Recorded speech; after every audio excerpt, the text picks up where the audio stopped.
welcome you to the Relove Guitars Hall of Famous Guitars. No, not famous, but nice guitars. We have a Paul Reed Smith, whichever this one is. What's it called? Silver Sky.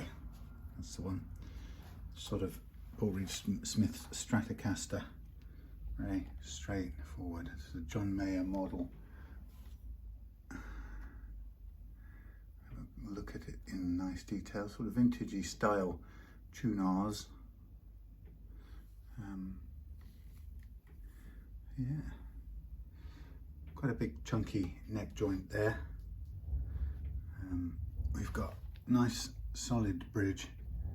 We've got some nice locking bits for these to go into, these screws. I need to find Lenny a spare one of these, and we've got a tremolo with an adjuster screw at the, terrible. We've got tremolo and adjuster screw at the back. Adjuster screw for tremolo. There.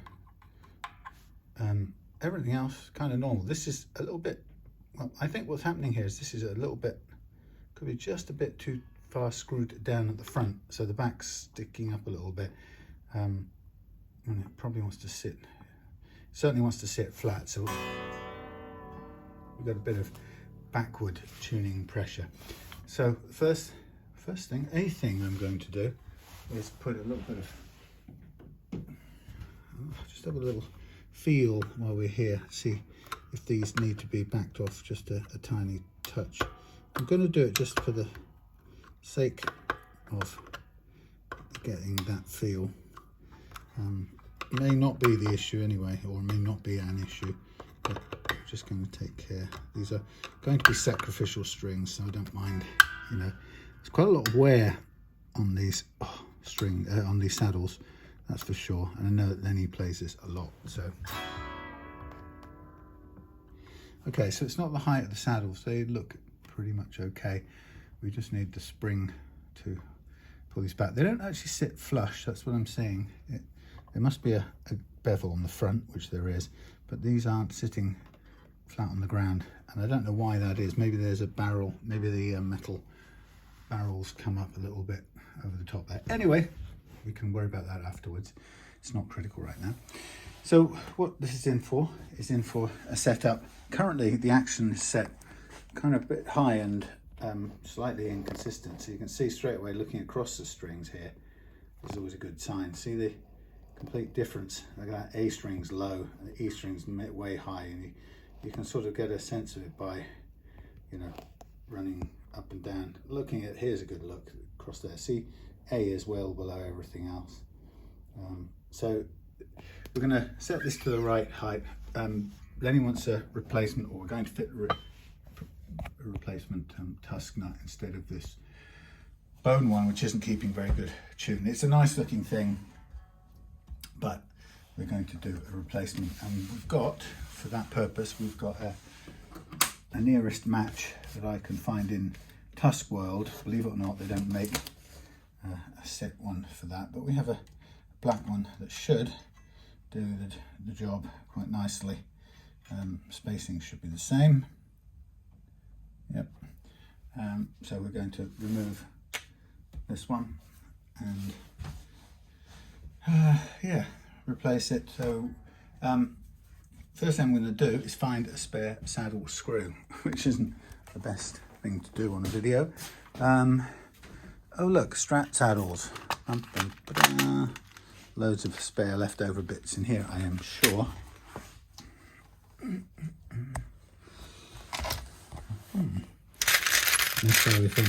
These are all looking a bit on the rusty side, but they're all spare. There's some not so rusty. Let's have a look at that for size wise. Yeah, that could be a good one. What I obviously don't know about straight away is whether this is a fit or not, so we can do that, find that out fairly quickly.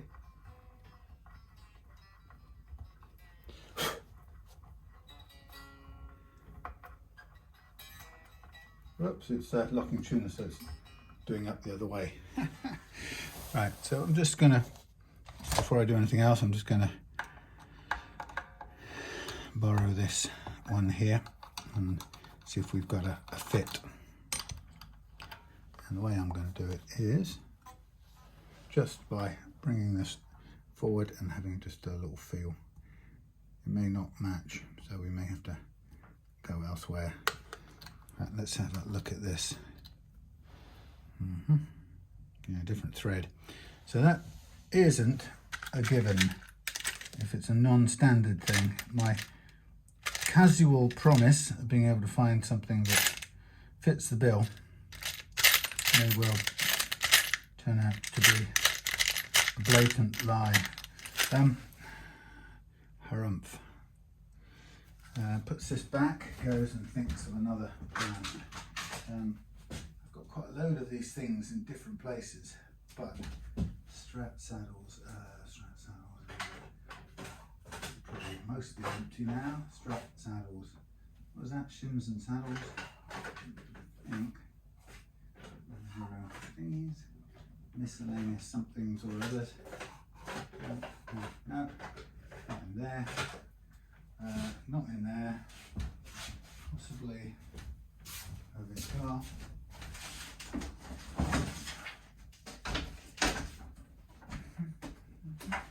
If not, it'll just have to be a bought one. Nuts.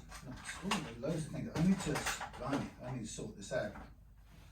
Straps, tremolo, screws. There's a lot of stuff here that I need to rehome.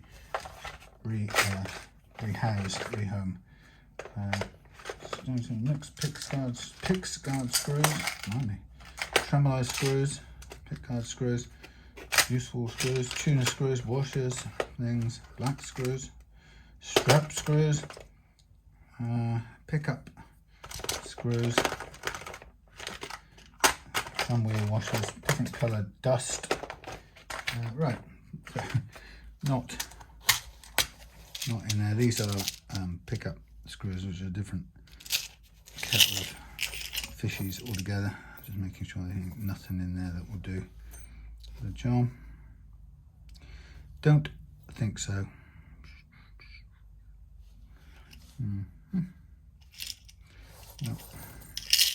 Okay, this is very exciting, I know, but if we don't have a replacement that I can test and fit, then you have to write that off. It's very possible that PRS have got their own, working to their own gauge and their own threadings, so obviously we can't expect everything replaceable. What have we got now? Saddle, strap saddles, strap buttons, there, adjustments, straps, neck screws, strap lever switches, push, what's this? Thing switches, ferrules, screws, no.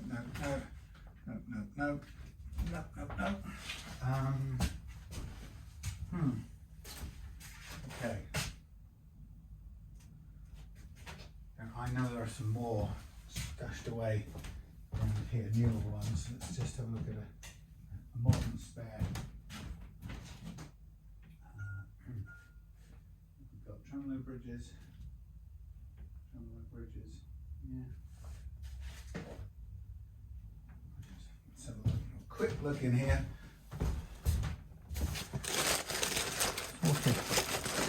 Various tremolo bridges. Here's a bunch of saddles, but these are modern, so the chances of those fitting again may be slim, but you never know.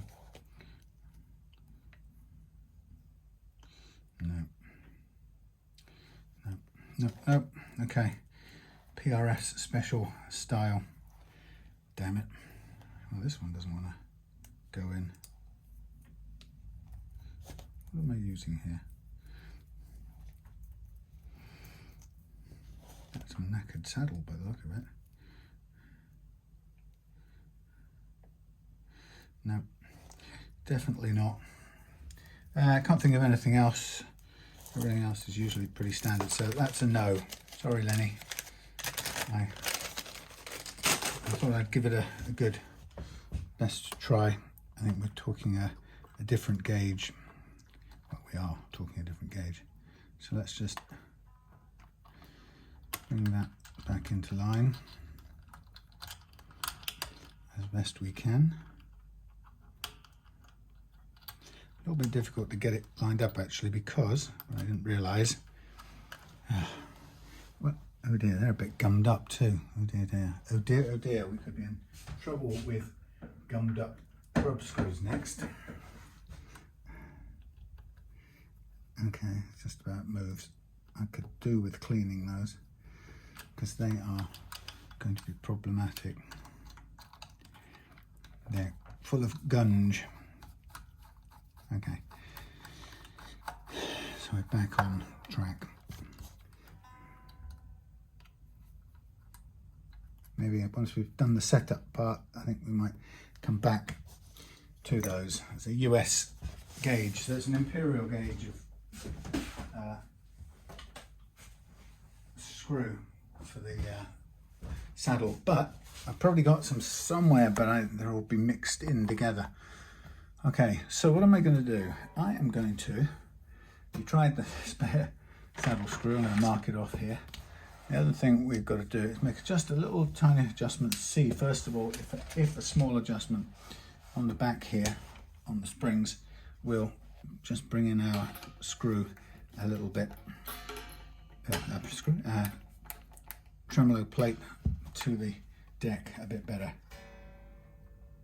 Yeah, better than it was. Okay, we'll hold that there for a minute. Right, that's that one done. Look at that, whizzing through. We've checked that, we've done that. Now we're going to address the nut. We don't get a lot of room with a locking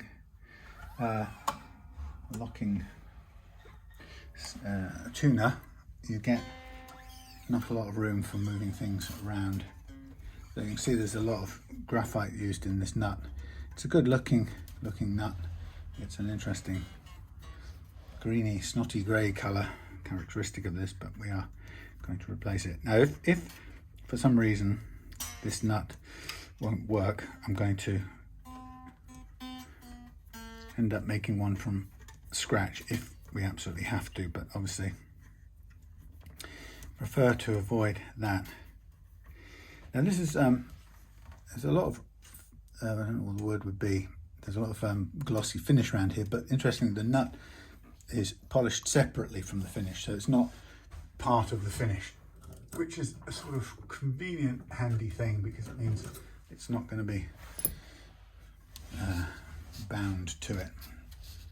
So some people say get a punch and drift out the nut, which is sort of what I do, but just with a slightly different approach. What I could do is I could probably put the strings in a little retainer. Now the one thing about when you replace a nut like this is you absolutely do not get, almost never are going to get the exact radius. So we're going to have to be prepared to cut the radius, sorry about this, when the time is right to make it work. Because, now I don't have a lot of room here, I'm going to run out of, I'm going to run out of room. I need room to swing an hammer. Yeah, we don't get, what was I going to say?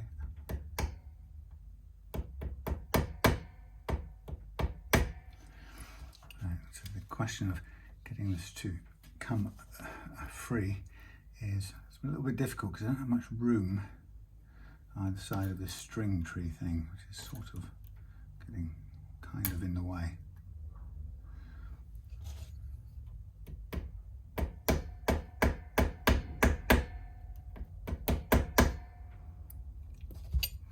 It's quite firmly in now. What I don't know is how much glue is underneath all of this.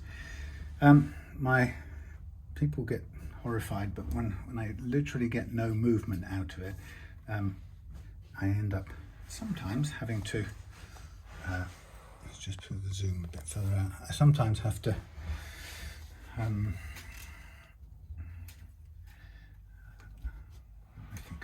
these strings on or off. And I don't have any other way. Sometimes I have to cut the nut, break it out. It's a little bit, there is another approach you can take, which is to gently hold it and see whether it moves in a sort of pinch movement. The problem with that is that when you do it, if it's very firmly fitted, you don't get, well, you have no control over whether it breaks off this piece of rosewood on the other side.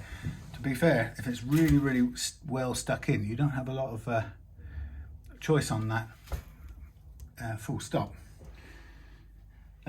which is a bit worrying. So as soon as I feel like I'm anywhere near, that's the wrong type.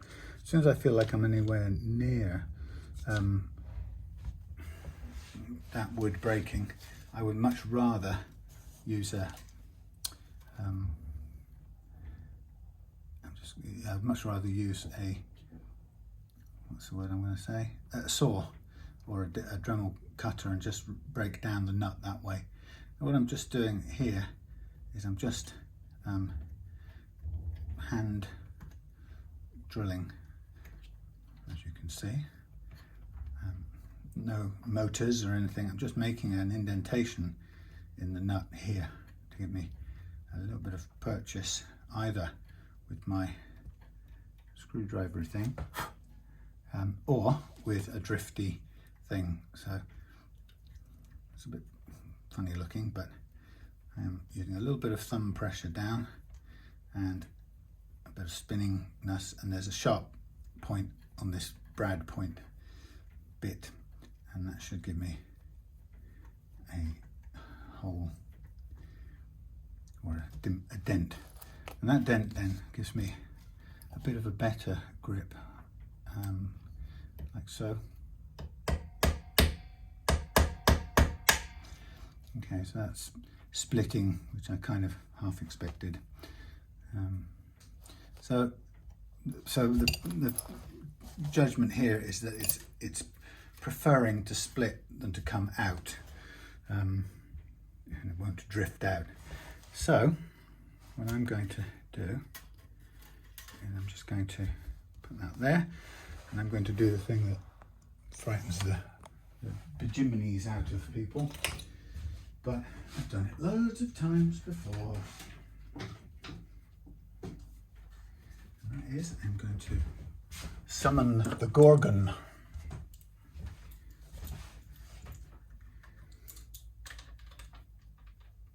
And by that I mean the Proxxon, which sounds like a Gorgon, and that's got the wrong mandrel in the end. So remove that mandrel, find the right one, and the bright one. Is that the right one? This will be the right one. That's my mandrel. Sorry about this.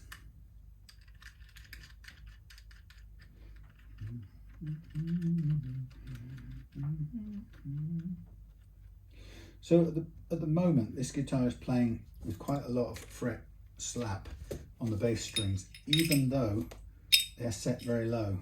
Am I using this one? Hey, that's eventually. Sorry, these little Dremel blades, cutting discs. Sometimes the diamond wears off the edge of them and they stop cutting, which isn't so clever. Okay, so this is going to be noisy, and you ain't going to like me for doing this. Okay.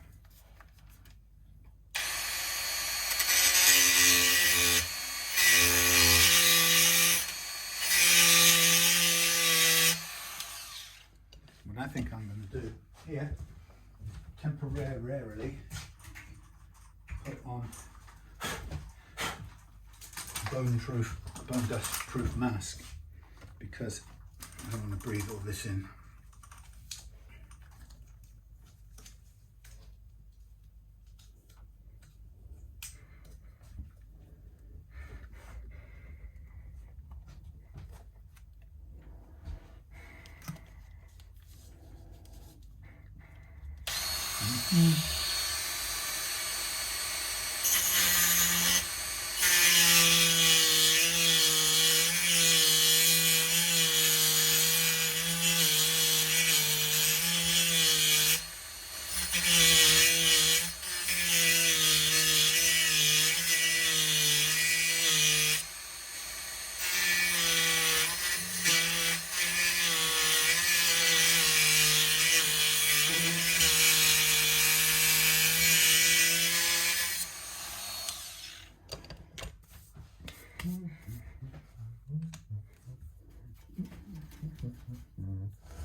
Very good, very nice.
Wow, look at the colour of that thing.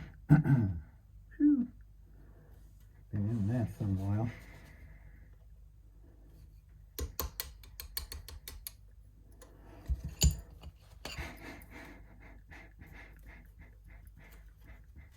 There we are. Now keep that for spacing, should I need it. Lovely jubbly. Right.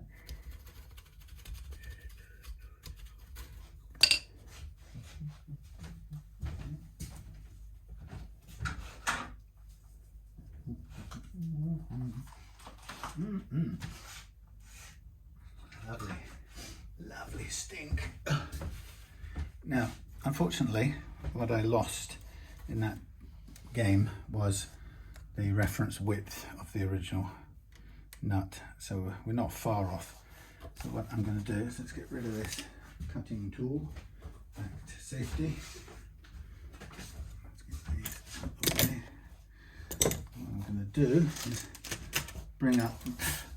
So first of all, we've got a nice flat slot, I tell thee, and I'm going to bring up a small sanding board just to flatten this off. These tusk nuts need a tiny bit of flattening. Usually they have a sort of very slightly molded dimple in them sometimes, and you can see, you tend to see it when you polish, when you sand it, you get a little kind of shiny section that the sandpaper isn't touching. So we're very nearly at the right size. So it's just some very careful sanding here.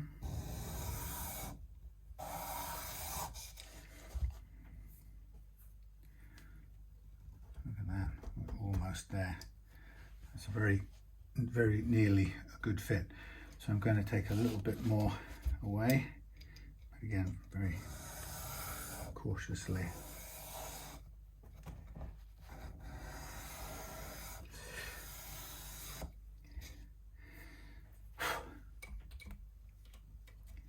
Okay, and that's about the sort of fit we want. Now this was always going to be a tiny fraction wider as a nut, so I'm going to just measure this original.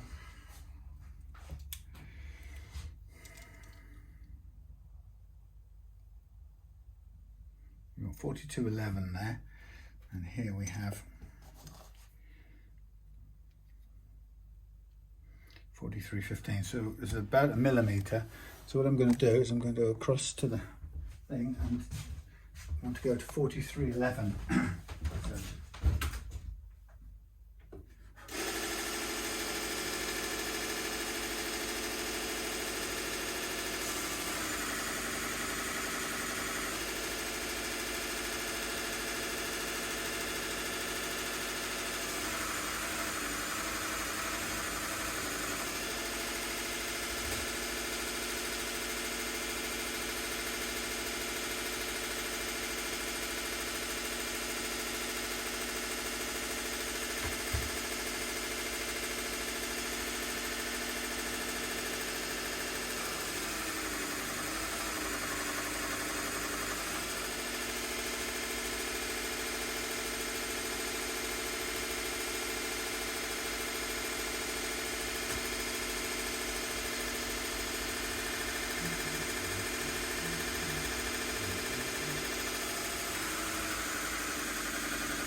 sure this will be the right size.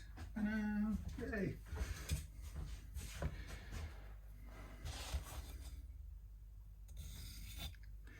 And what I just want to do is just round off this edge so it's got no sharp bits to it.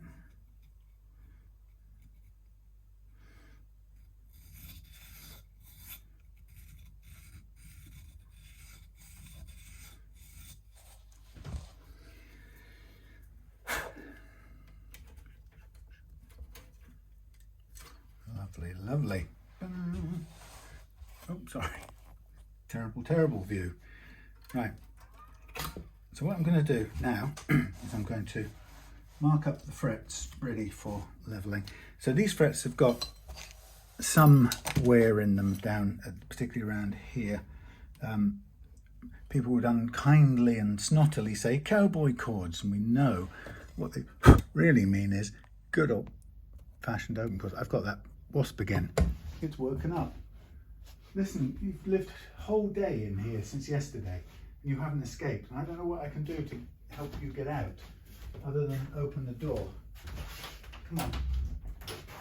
Come on, I'll freeze myself just to give you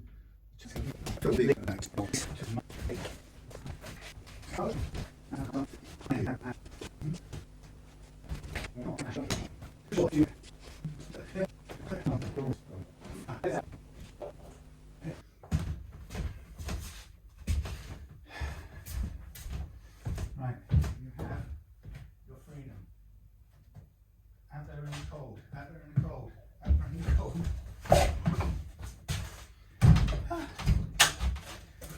Oh, how noble I feel. Whew. I don't know how long those poor creatures get to live, but he'll spend the last bit of his time freezing to death outside, where he doesn't really want to be. But what on earth was it doing in this place? I mean, it kind of stayed in hibernation or something until I heated the room up. And it did that yesterday. Probably, I think I saw it the day before. But so it's not really got much. Ouch. There's a really nasty ding on this fret here. Let's just have a quick look at this. So, Lenny, this is going to be upsetting your play. Look at that. Youch. And I probably don't need to point at it, but it's right there. That is a serious ding. We can hope to get most of it out in this leveling process, but there's no guarantees. Well, there could be guarantees, but I don't know if you need lead guitar access up here. That's something I can't know without getting in touch with you. So I'm going to go at it as I would, which is on my guitar, I would not want to have, I would definitely not want to have a fret with a ding on it like that, meaning I couldn't play a lead guitar. Now I can see where it's been dinged. Wow.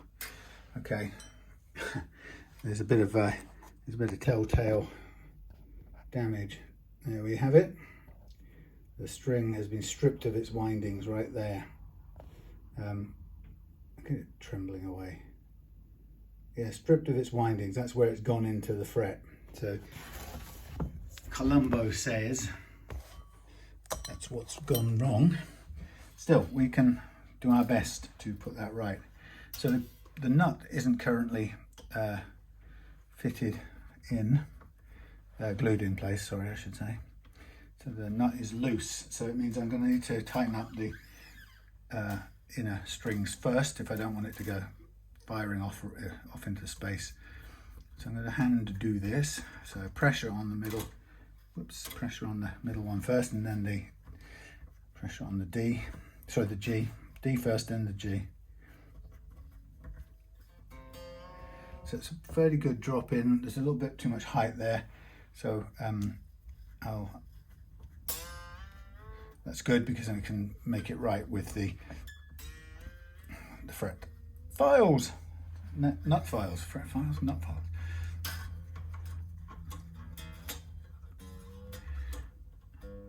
That's all good. It's all defaults to just a bit over the height. So what I'm going to do now, because I want to get this nut right, what I'm going to do is I'm going to get the action more or less right. These saddles, I think, have had their day. They could do with replacing, if I'm honest, and I am honest. I'll show you what I mean, Lenny. So what I would recommend, you either get yourself some PRS ones, in which case you would get yourself some spare of these.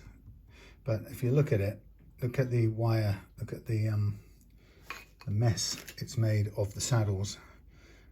It's kind of ground the windings into the metal of the saddle. So they're like that on all of them. So they are pretty messy and they're pretty mangled. So it might be a good idea to think about replacing them. I wonder if that's that the thumbnail? Maybe. Oh, so YouTubey, eh? YouTubey, eh? Right, so what I'm going to do now is I'm going to get my measuring stick, and I'm going to just measure the heights, or set the target heights of the actions as far as I would aim for them on this guitar, and for which this guitar should be more than capable of doing. So the first thing I'm going to do is take down this low E string saddle, or low E saddle, and I would be looking for approximately 1.5 mils. So that's a bit too low. The next thing I'm going to just do while I'm at it is I'm going to check the relief of this neck, which has got a tiny bit, which I'm going to leave it at, because that will be quite significant into the feel of it that Lenny will know. So I don't want to change that if I don't need to.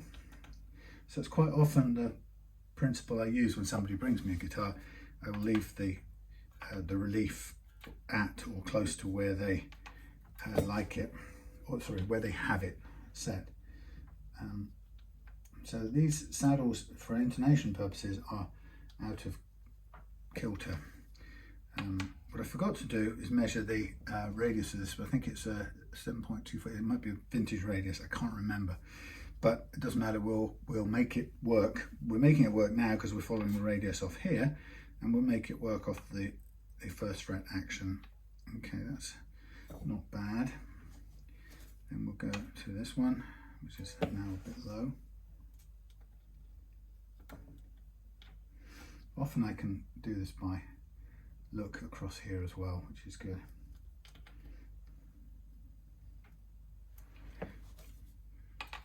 Okay, just over. That's about right. Bit over. Sorry, a bit under, I should say.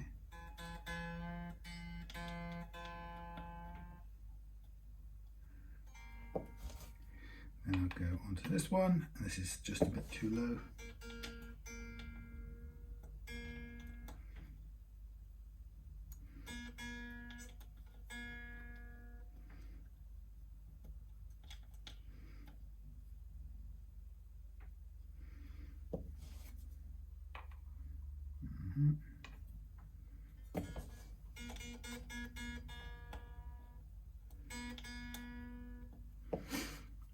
So I work between 1.2 and 1.5 millimeters across the whole radius.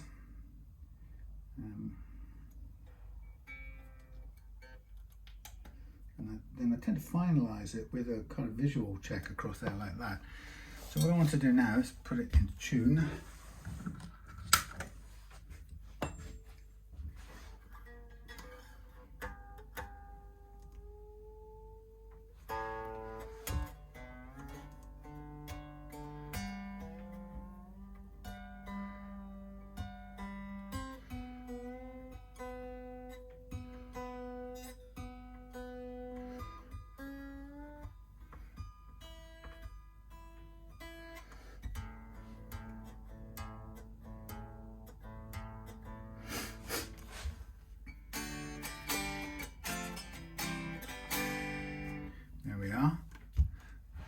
Lovely. Now the string positioning on this is just a little bit to one side of the other one. So the PRS one has the whole 6 strings just shunted a bit. This one's central. The PRS one is a little bit biased towards the, I can tell that because of the where these wear notches are sitting. We've kind of moved it about 0.5 millimeter that way, but that's okay. We're perfectly spaced down the neck, which is the basic target. So now what I'm going to do, and I'm going to be careful focus. So this is all the fine-tuned stuff really, followed by the next bit of fine-tuning will be the fret leveling, the precision fret leveling.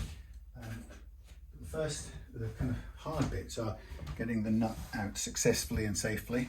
Now to do the first fret action on all of these. So what I'm going to use is this little preset 0.3 of a millimeter gauge here. So they're all a bit high. So what I'll do is, rather than try and work the nut from underneath, I much prefer when they're close, when you're very close, it's much better really to do the slot. I kind of, if I can get it bang on the first time, I like to not use the slot, but when it's very close like this, I don't want to waste or risk losing the, you know, having to bin the, what do I call it, that thing.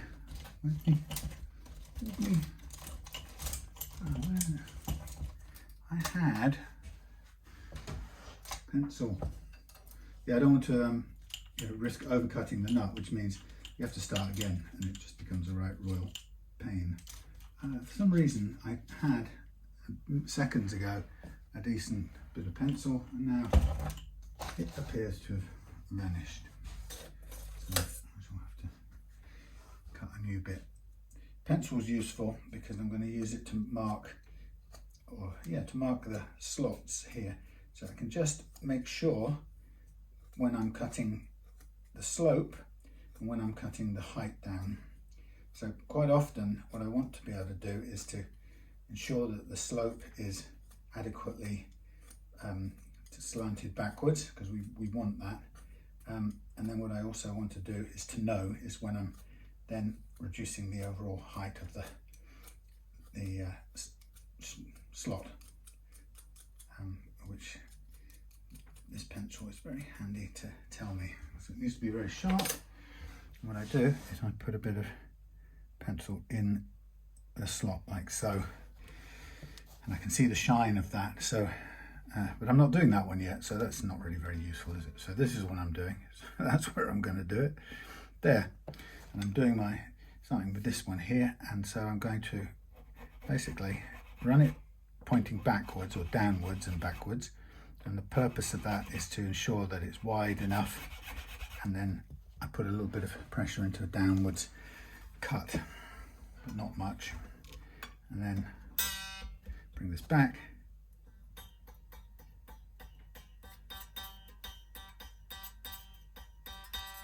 That's perfect, spot on. So very little adjustment with this new.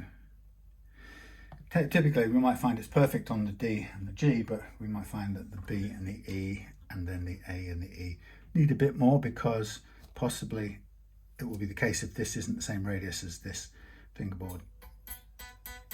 This is very close as well, so I'm really going to just do this one from the point of view of checking it for width and a tiny bit of downwards cut. So width, width, width, and a tiny bit of downward cutting.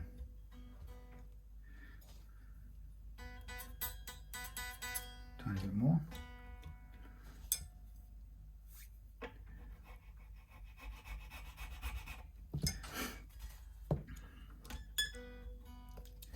So what I'm aiming for is to take it down to this just 0.3 of a mil, which is where I find it works really well and stays comfortably above the risk of any notes playing sharp, which is my first and primary focus on working the nut slots, is to ensure that we don't have a nut or strings that play sharp at the first fret, which is incredibly common because it doesn't really take much more than for the height here to be much greater than about 0.5 of a mil, and you get some significant detuning or intonation issues. So I'm being very, very careful with the cut here because these files are very good, but they're not, they can trick you and you can be past the limit before you know it.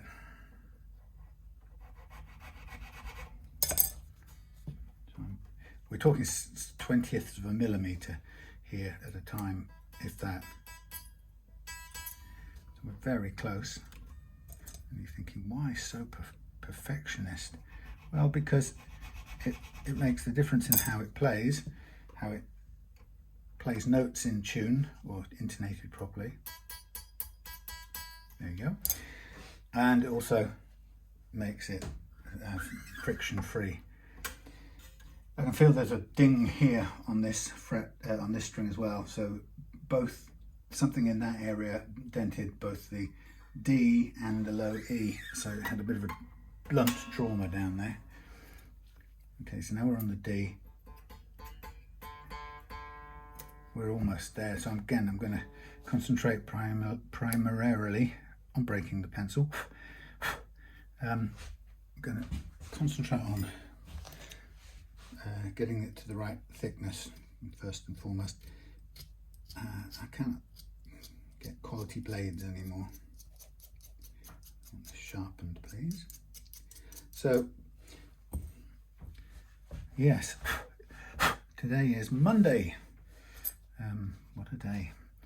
Today is the day that a particular government in a particular country gave permission for their weapons, wow, right on the mark, for their weapons to be used on the Russian, into Russia. And I know there's loads of arguments about that and people get extremely heated. But I just think, you know, it's not okay that someone can assume the right to shoot missiles at one country and attack it, civilians and so on, and the other one is not allowed to do things. You know, one country's, it's on the mark, that one. Yeah, one country can bring in foreign troops from a completely different country, but another country can't. It's just, it's not, you know, that one doesn't have a moral right, one country doesn't have a moral right to scream and shout that, you know, if you do this, it'll be the end of everything and we'll blow everything up.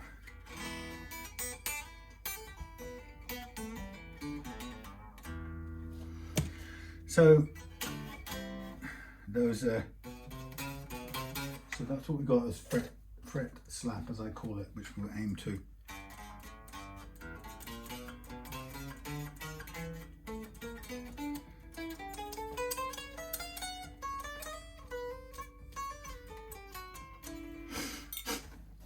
Right, so here we go, get the leveling game going. Yeah, so I mean, you know, I know some people really hate to talk about this stuff, but said before, I'm screwed if I'm going to not be myself while I'm doing this stuff, because I am myself and this is what I'm doing. And as I've said before, and I shouldn't have to say it, and I'm only saying it for effect, but I do tend to say, if you know, if people have different points of view, and if my point of view or anyone else's point of view, if I would encourage you to check your reaction. So if you hear somebody say something about a world issue that makes you feel angry, or that you feel angry towards them, right? You need to, and I'll say this as you need to, because it's the truth, you need to check yourself carefully, because the reaction is yours and yours alone. I know that most people don't, a lot of people, not most, a lot of people don't stop and ask that question of themselves very often. The question being, why is it that I'm angry when somebody says a different view that goes against mine? Right? No, too few people do that. And I'm saying you need to. You absolutely need to. Because if you're angry over something I say about a situation, or anyone else says, or if I'm angry about something anyone else says, then it's my responsibility. Not the people who say what's in their head. That's entirely their right as a human being. If I'm experiencing anger, it's my responsibility. And so the people who turn this on and then they go, oh yeah, he supports Biden. Well, I don't, but anyway. But if they think I support Biden, they go, oh, I hate him, he's a libtard this, and therefore I'll be horrible, and I'll write a 1-3-word comment like, go screw yourself, commie something, you know.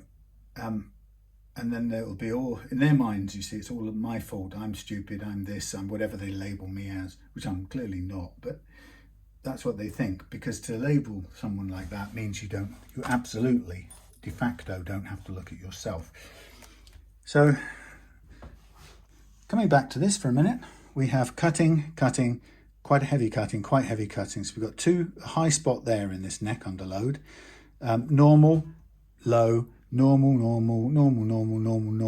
a little bit low right at the end. So not unusual, quite normal, quite common, but it's very typical of how it pans out. So what I do is, once I've done a little bit of a level on here, I also can keep an eye on the wear grooves, which has taken most of it out of the first couple of frets, but not all.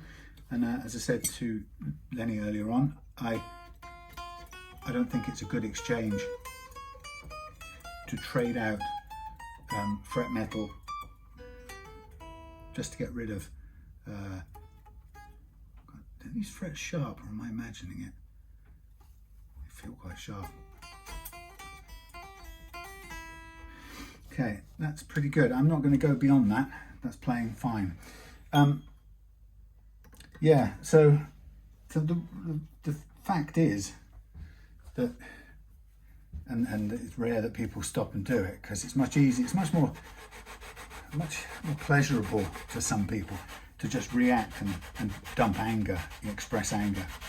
But the truth is, if you say something and I feel bad about it, or angry, or it makes me want to pick up a weapon, or hurl words at you or whatever, then it's absolutely my responsibility. It's nothing to do. You're right, and I would I would fight for your right to have this. My right is to say anything you want, and I don't even believe in this limits to free speech, frankly. I don't think there are any. Your right is to say anything you want. My responsibility is to take responsibility for my reactions to it.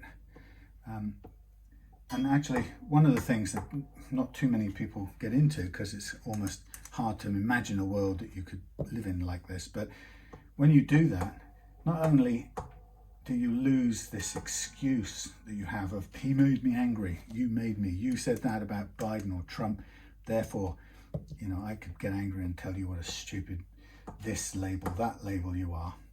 That's not being in that isn't the main payoff. The main payoff is when you learn that that's really how it is, you regain your power in that nobody can make me angry.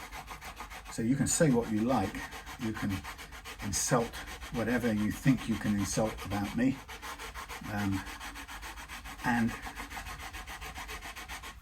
you still have no power to make me angry. And if I get angry about something you say, it's my opportunity, my chance, and actually my obligation, if I want to be you know, an intelligent, critical thinking human being, it's my opportunity to look into why I feel bad or upset or hurt by your words, because you don't have the power to.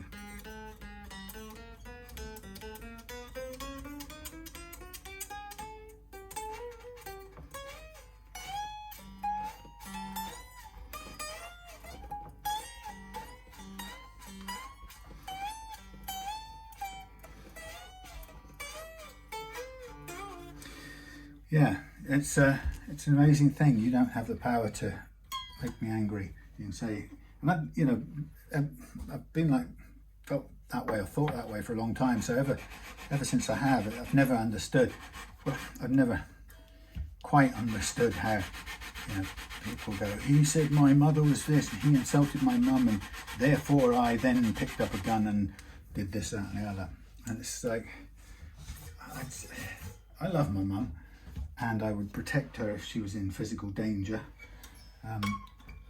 But you can say whatever you like about her. It's nothing to do with me or her. It's to do with you. When you have that point of view about life, you lose the power to kind of press my buttons and decide how I react. And I think that's a bit that some people really don't like, is when they find somebody who isn't tied up into that formula. They don't really like it, because angry people and destructive people really like to get you to regress to whatever unhappiness they're experiencing. It's quite a common thing, and when you don't do it, it pisses people off royally. So, you know, as a precursor, in a world where I believe that to be absolutely true, which I do in my world, it's also completely insane to imagine that I would not talk about something in case your different view from mine. Now this is buzzing out, not because there's a problem with the fret, but this is where the coils are missing. So this is where it's had that damage, and it's taken away, it's stripped away the windings on the string. So the string is sitting lower, but I'm not going to treat it like it's a fret problem. It's literally sitting lower because there's no windings. So I know that, and I'm not going to panic and carry on leveling at that point. So yeah, you know, if I believe that about the world, it would be loopy for me to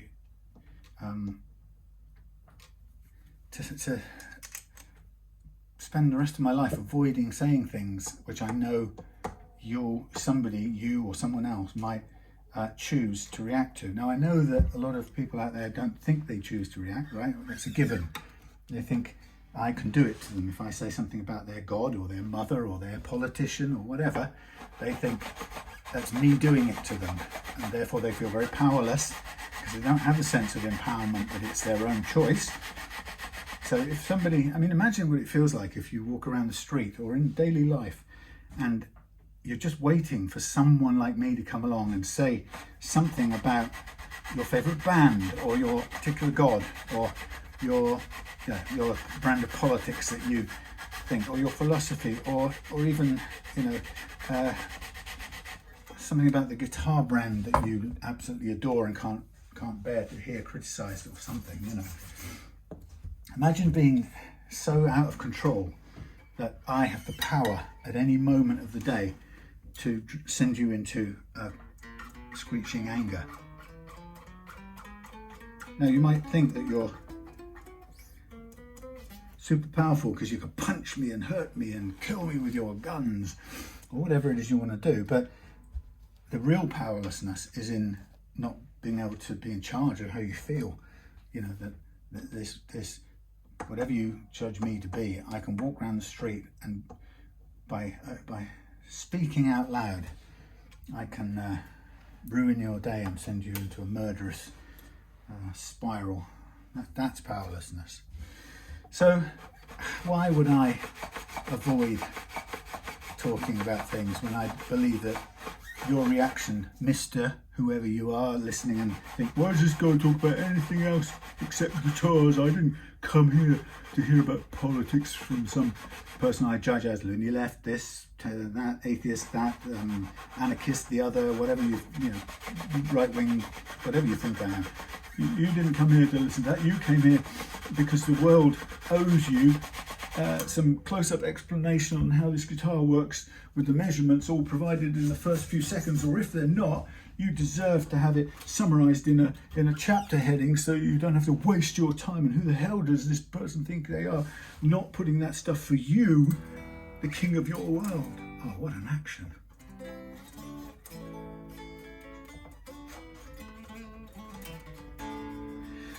Oh baby, that is fabulous.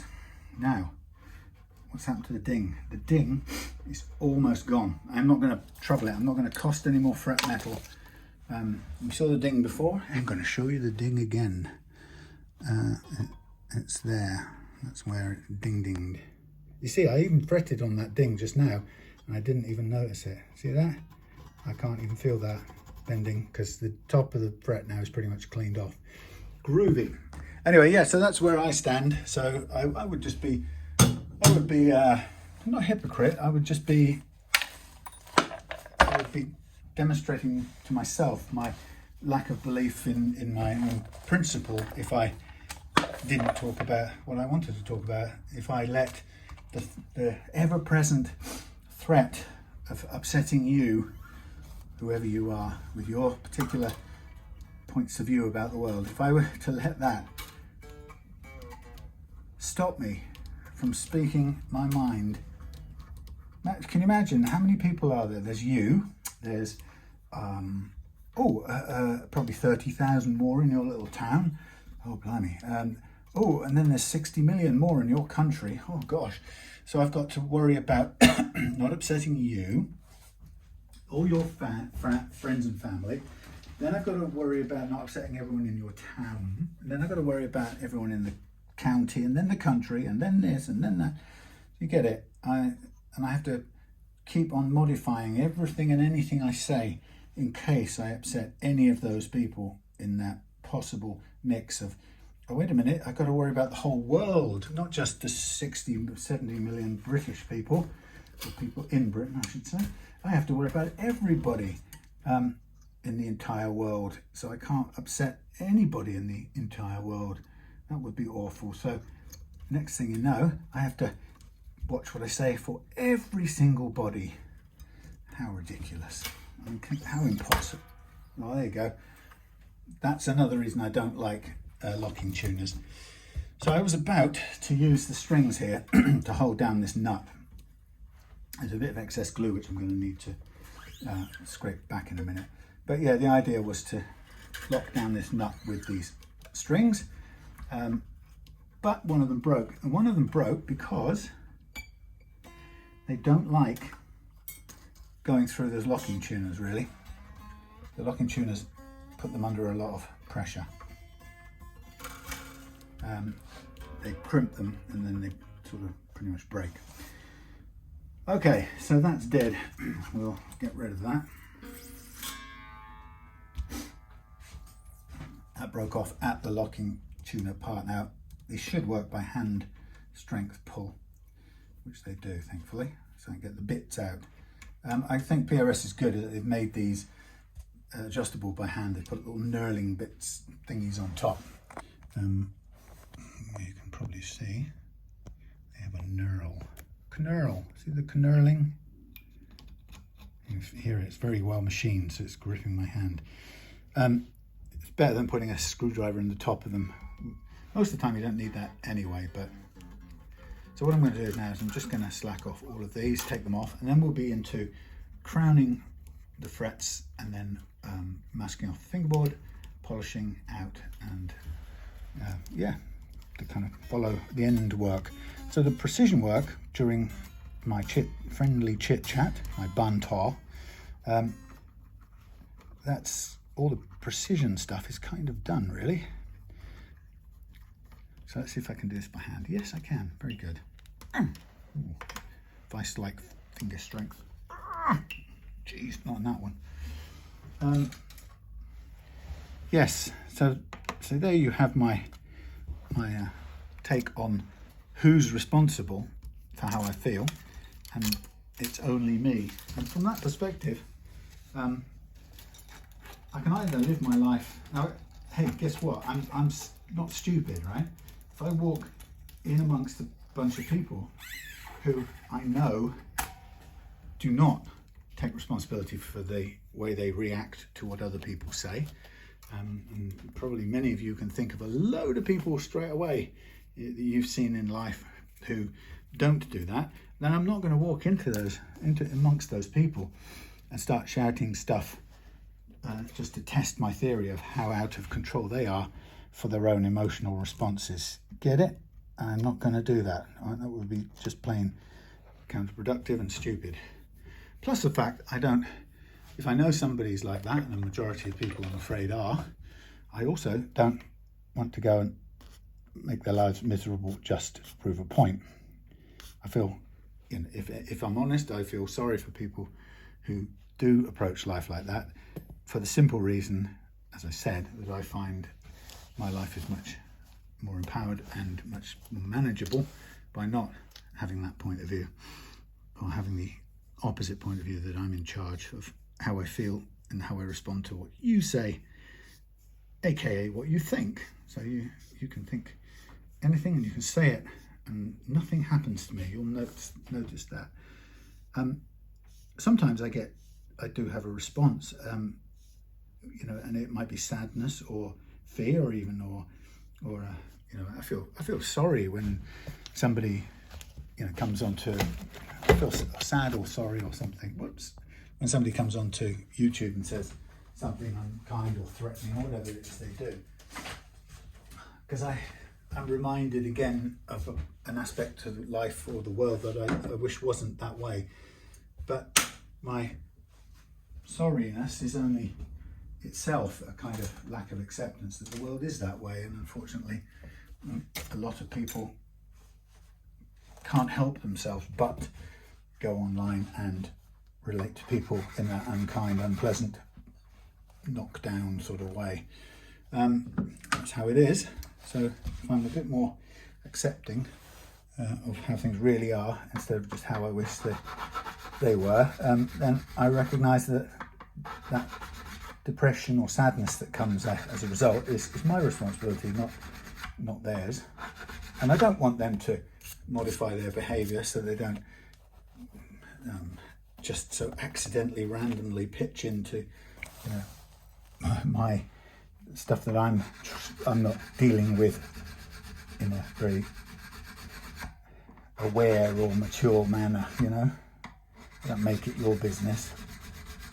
So, all that being said, I will continue to go on talking about things, and I think the only thing you can credibly call me on is whether I do it in a way that I think tries to be constructive in the way that I would always like to be. But even then, I have a right not to be constructive. I don't have to be perfect. I don't have to have an expectation of being perfect. So most of the time, I'm conscious that I don't start out with the intention of hurting people's feelings.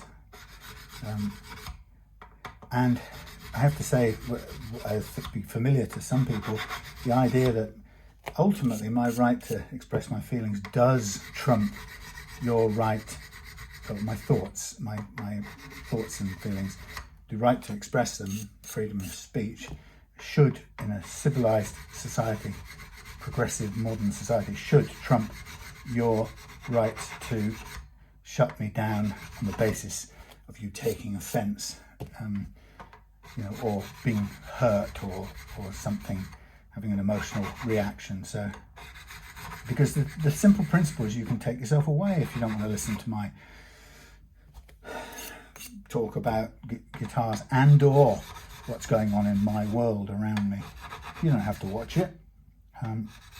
But I, on the other hand, do have to experience my thoughts and feelings about it. And I think in civilized worlds, we've made expressing our ideas not only acceptable, but we've made it a sort of a primary virtue in modern secular-based societies.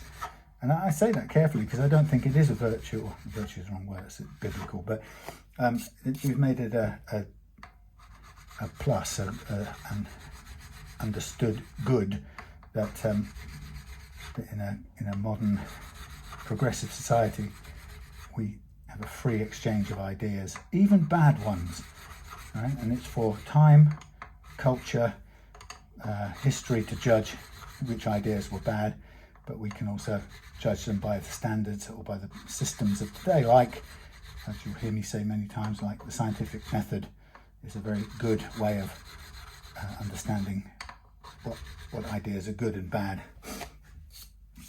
But anyway, so in that light, you know, we are now living in this today, in this post Biden gives permission to use whatchamacallits, weapons in longer range weapons.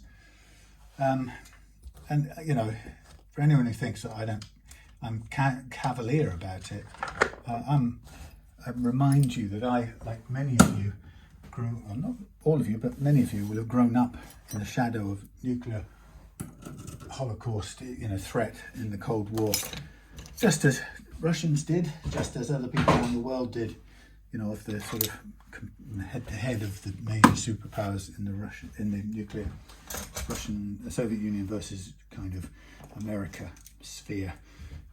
So we grew up very, very concerned about it and terrified. But what we've got here, as far as I am concerned, as far as I want to understand it, is that we've got somebody who, yeah, of course we're all afraid of nuclear escalation, but the person who's using the only nuclear, what do you call it?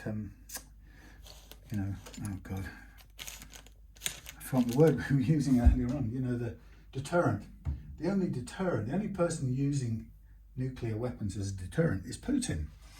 You know, the original idea of nuclear deterrent was that you basically, there's my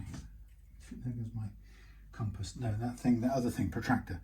Yeah, the original idea of nuclear deterrent was not that one person held it up and said, if you even so much as, I'll blow up the whole world. That's not nuclear deterrent. Nuclear deterrent was that since we all possessed, or many people possessed, nuclear weapons, the deterrent part was, if you use one, everyone will use one, and therefore we will all snuff it, and therefore it will be unsurvivable by the majority of both our sides. So if we have a disagreement, right, the deterrent part of having nuclear weapons was their unsurvivability, and it kind of came into that idea of mutually assured destruction, which had the funny acronym of MAD, but it was wise in its cynicism. But if you notice, it has worked as a deterrent, a nuclear deterrent has worked so far. But what Russia has done is that Russia has chosen to use it as a different deterrent, in the sense that it says, either you let me take over the sovereign country, either you let me shoot as many high-rise flats as I like and destroy as much civilian infrastructure, either you let me bring in a second aggressor country, North Korea, and use many hundreds of thousands of their troops to murder people in the sovereign country of Ukraine, which has a right not to be invaded. Either you let me do all of those things and you let me steal the land I want and go beyond and take whatever other land I want as and when it suits me. Either you let me do all those things, or I will scream and then press the red button and destroy the world. That's what nuclear deterrence has become in the Putin age. And that's not deterrence, that's nuclear bullying, as most of the military people know. And So the point is, am I afraid of nuclear confrontation? Of course I am, as any sane human being would be. Do I think the answer to that is to give in to the one person who is threatening the use of nuclear weapons if they can't have their way? Sorry, no, I don't. And I have I can't see any logic that could make me shift that position, I'm afraid.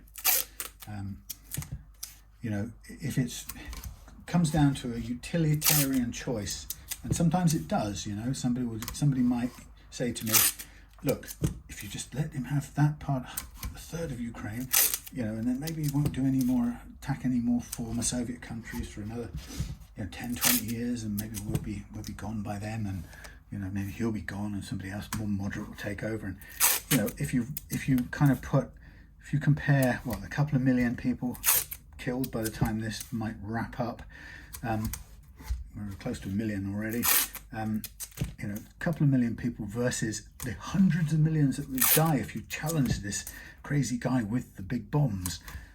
Well, yeah, a utilitarian argument might say, well, yes, it's better that one country gets raped and sacked and ruined if it's the choice only between that and all-out kind of global thermonuclear war. And you could make an argument, and I would listen to an argument that from a utilitarian, the better, the most good to the most number of people. I would listen to that argument and I would weigh it up because it has some merits, right? But even at that point, a part of me thinks, well, you know what? What's the point? Is it really a matter of freedom at any cost? I mean, any cost. Is life just about not feeling, the approach of the battlefield? And can we live with ourselves as human beings, as sophisticated, developed human beings, by turning our heads when somebody is bullying and trashing, destroying, committing a genocide against another group of people? And I don't think we can. And I know that it's tempting because, there is a part of me that goes, well, come on, Sam, you're 60 now, 61. So if you just keep, don't push Putin over the edge. Just let's just make a deal. Come on, let Trump make a deal and give away a third of Ukraine, and then it'll last. Peace will hold for as long as I've still got on the planet, and then maybe my kids will have to deal with it again. But at least I'll be gone. And do I feel good about making that sort of bargain? Not at all. I feel ashamed of making that sort of bargain, if I'm honest.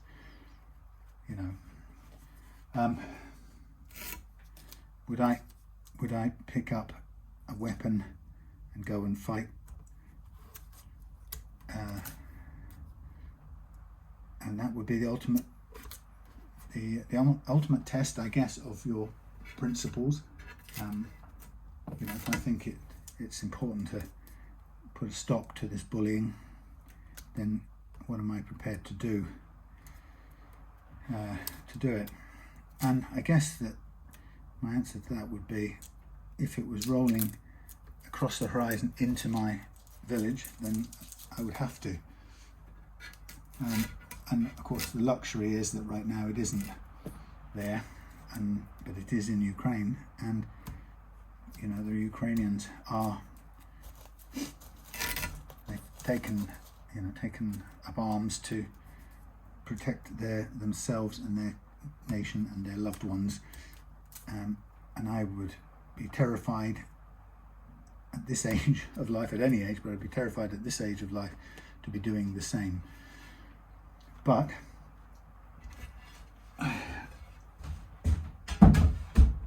I would expect, if the situation came around, I would expect that the choice as to the future of negotiations would be entirely down to our country, not anyone else, for starters, not people in other countries. It would be those who put their lives on the line have the right to decide what they can tolerate and what they can't, not somebody sitting thousands of miles away making that decision for them. That's the first principle. And the second is, if it came to a choice of living under a sort of Russian Putinist grey horribleness, which it is for the majority of people in that country, it is a miserable existence, then I don't know whether I would want to choose life at any cost, peace, untroubled peace at any cost. I don't really know. Anyway, so it is a big deal as of today, because it's that decision's been made. Do I think it's the right decision? Honestly, yes, I do. Is it risky? Yes. But so is standing up to anyone who's punching you or punching someone in the face repeatedly. Comes a point where you either walk away or you say, oh, I just can't not play a part in stopping this. And it's funny, isn't it? Because many of us blokes will have had some experience of standing up to try and break up a fight, or no, not more to the point, not really breaking up a fight. Most of us will have had experience of trying to stop somebody being beaten, somebody being bullied. So, I think I've said this before. I've overcome my own personal fear and stepped in to try and help somebody being bullied and attacked by somebody else. And it's never worked out very well, even if I was tough enough to get in the first hits and make any positive impact, which I'm not. My experience is that as soon as you get involved, the person who is getting beaten up sides with the person they're used to having beaten them up, and turn on you as well, which is so common it's just unfunny. But so we've all had some experience of that, and it's a very difficult decision that you can only make when the time comes on upon you, really. But if the Ukrainians say they want that ability to do that, I've said this from the beginning, they're facing, we have the luxury of this ambiguity that we live in Britain, where we kind of go about business every day as if there is not a crazy Russia waging full-scale war on the mainland of Europe. We can pretend that that isn't happening, and yet, of course, the Ukrainians don't have that luxury. They're in it, and they're facing death and torture and murder from those people who are going to come down their streets in their crappy old Soviet tanks, but will do unspeakable things to them at gunpoint. And so what do they care about whether somebody picks up a nuclear weapon or not? Annihilation is annihilation, whether you get it from a nuclear bomb or from a gun in a rainy street.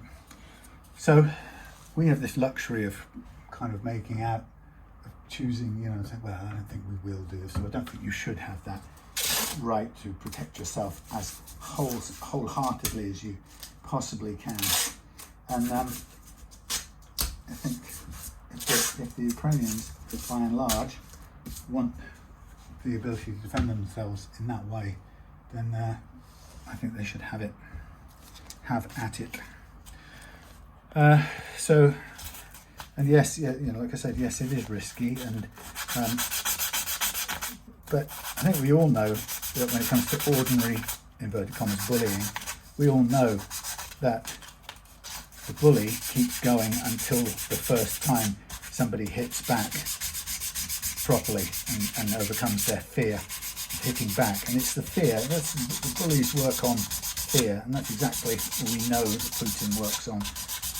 All of the propaganda efforts are always aimed at generating fear in the populations. They seek to undermine, and so far it's been successful. Our fear, our inordinate, excessive, overblown fear what he might do if we do the right thing. If we do the fair, decent thing, the law-abiding thing in this instance. The fear of what he might do has prevented us from wholeheartedly supporting a sovereign nation which does not deserve to be wiped off the map, which it is currently being. And like I've said before, I don't give a crap for anyone argument that, well, it wouldn't be wiping it off the map if they just put the weapons down or stopped resisting. Yeah, right. That's a perfect logic. I really go for that. Wait until it's being done to you. See how much you like to stick with that logic. So it is a big day today, and all I can hope is that, as I've hoped for the last 40 years or 50 years even, since I've been aware, conscious of it, all I hope is, as I've always hoped, that no idiots in this planet ever decide to think they can win a nuclear war by using a nuclear weapon again. And not even the Americans would, although they did in the first place, but they never would since. And I live in a sort of fear and a hope that nobody on our planet is stupid enough to do it. And the problem is that it's looking less stable, and there are more people with the stated aims of doing it.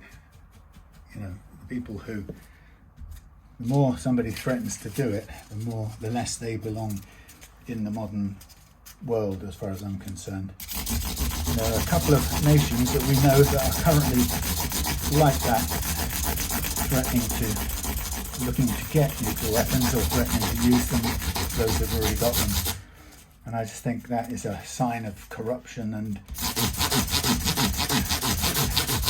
complete disqualification for being a member of civilized nations of this planet. Then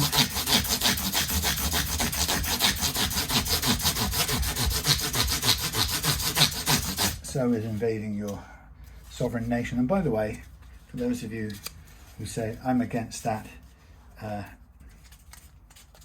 if it's the case, no matter who the power is that does it, it's problematic in all cases. Anyway, so that's what I've been thinking about today. And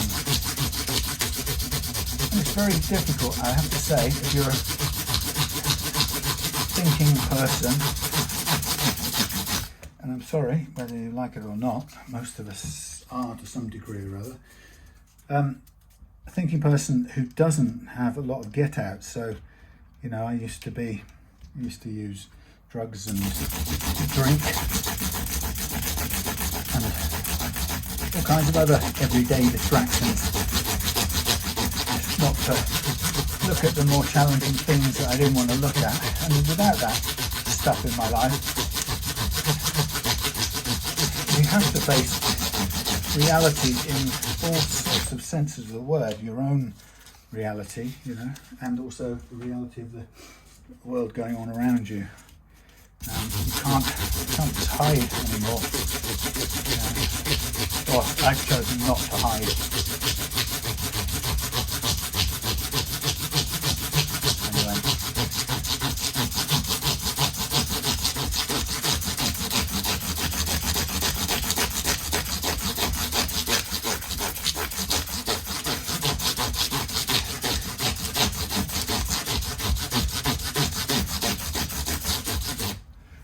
Funny, isn't it, that people think it's okay to stand in the middle of a British shopping centre and shout about various different types of gods, versions of gods, different religions.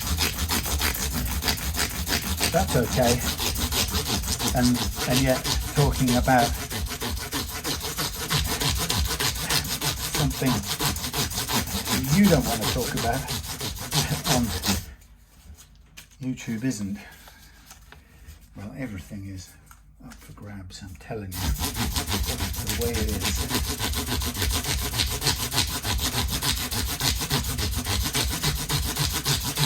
do, a second,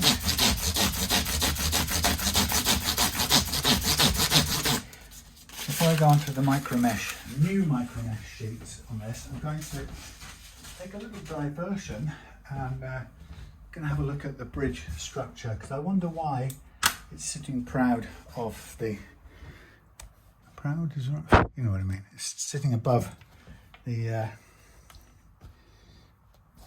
wood, yeah, the body of the guitar. Now these, they're not locked in any clever way, are they? They should be able to come out. Wow, they are tough to come out. Why aren't they coming out? Are they locked in? No, there's no locking devices, are there? Don't want to pull them out this way. Let's undo the thing a bit more. Let's take off some of the pressure. Now we can take them off the back end. Nice, easy screws to undo. This is, I mean, however they've come by that, they've done these are sort of stuck in here. I don't know why that is, or how that is even. But they've done something. I'll have a look in a minute. But yeah, they've made these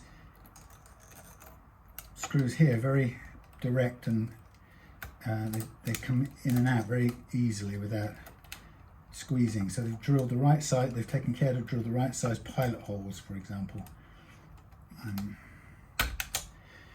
Okay, so that's one way of doing it. Now, what I'm going to do is I'm going to just remove these.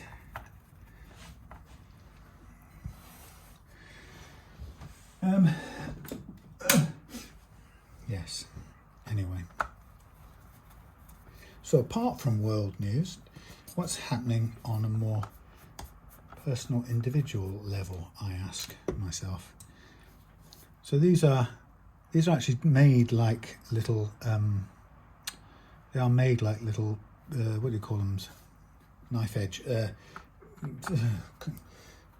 hourglass things. That each one of these is a little edge, a little cinched point for the bridge to pivot on, which means the inside edge of the bridge pivots on those. But I'm still not concerned. I'm still not sure why this was sitting proud of the guitar top. So I'm just going to look at this, and what I think I might also do, Lenny, is while I'm at it, I think it probably makes a bit of sense to clean this up a little bit if I can. Maybe, no, actually, you know what? No, I'm not going to do it, because it's not really going to look much different. And also, I think you've got the option of replacing it to get some, or replacing the saddles. I've used many times, I've put brass saddles on guitars like this, which I think work really well. I mean, they notch obviously over time. Also, I've used, what else have I used? I've used what they call Graphtec string saver saddles, which aren't really string savers. It's a bit of a pretend idea for why to use them. Okay, so with these things still on, I'm just looking under here, seeing what's under here. That's a smooth. I was looking to see if there were any tops of any, what's the word I'd be looking for? This is really interesting. Why this doesn't feel like there was one to come out. So that basically, I thought there was some metal stud sticking up at the top, but these should be nice and flat. Yeah, so if they're not flat, it's because they're pulling down some. Now the point is that the front edge of these holes that grip these thingies will do that at whatever height these are standing. So technically you could raise these out a bit further, and this will still locate in those hourglass bits. And the idea, of course, is that you'd want them all around about the same height, so it all does it uniformly. So what you can do is take it down. It's interesting. That one's tightened all the way in, and that one is flat on the deck. Weird. Well, of course it can't be flat on the deck, but there's nothing obstructing it, so I don't really know what was getting in the way. Okay, so that's now moving, and we want it to move as far as we can get it on this pivot without hitting things.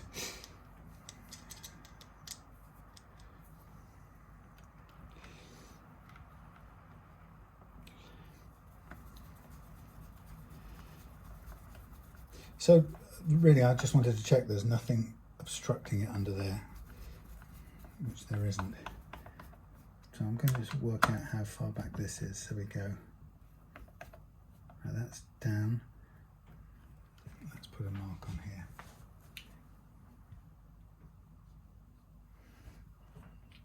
Right, we're going to go all the way around once. Let's try that all the way around once. Down to a stop, all the way around once. Just really want it all in the same place. That's my main interest. I want it not pulling the front down at all, because I want it sitting hard on the top, on the back end, but I want it even. So knowing that they're all backed off the same amount is a good way to do it. So I'm hoping that take it down to where it tightens up, like so, and then back it off a whole turn. Yeah.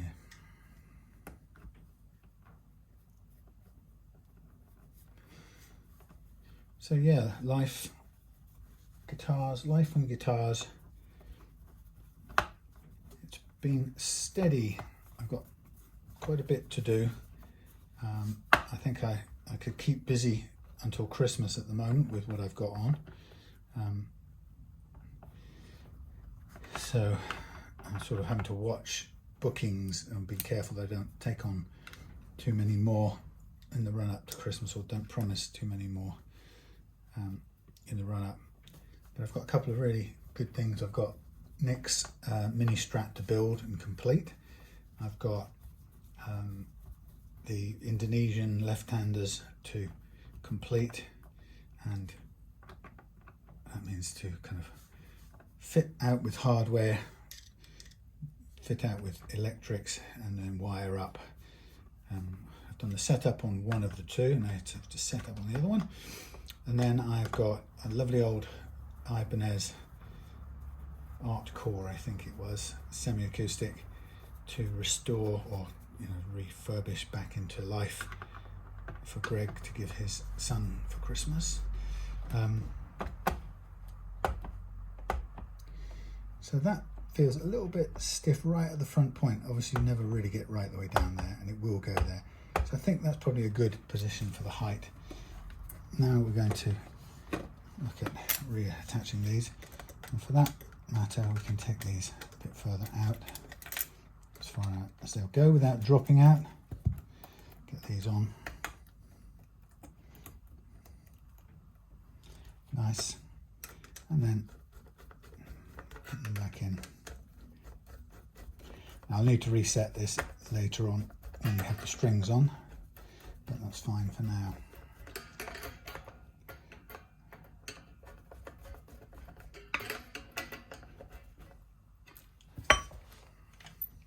Okay, sitting with its tail back. Okay, so that's sitting up at the front because of the start point of the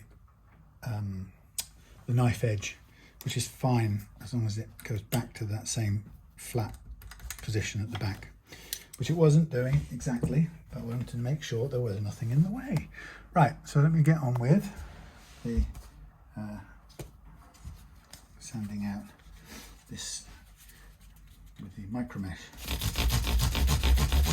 Yeah, so lots of different things. I've got materials for a couple more builds of my own. One got the Trekkie number 11 hanging up from other room there, waiting to be probably sprayed with satin nitro, followed by fitting out with hardware, which I've got, and pick up some stuff and wiring. I've got raw materials for another custom build. It's a peely body and a roasted maple neck, completely from scratch.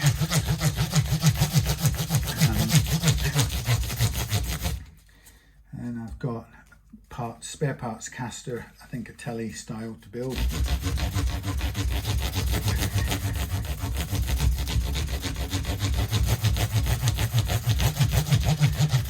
So a variety of good things.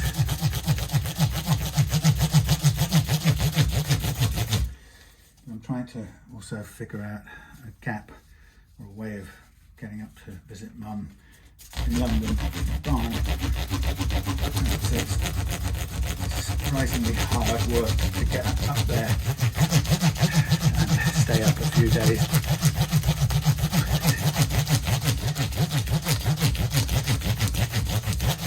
Particularly the driving part is exhausting these days. I'm at that age where it just knocks me out to do a long drive.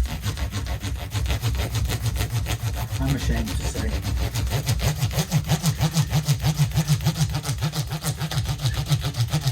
Okay, so we're now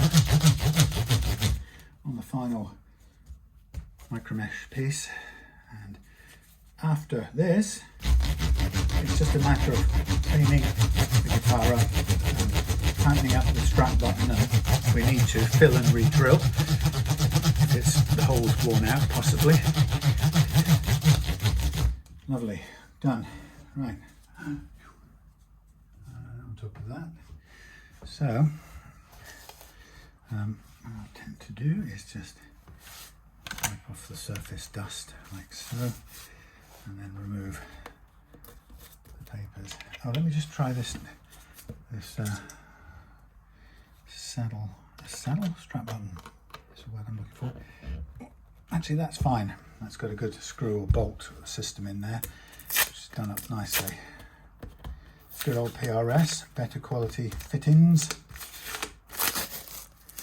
Okay.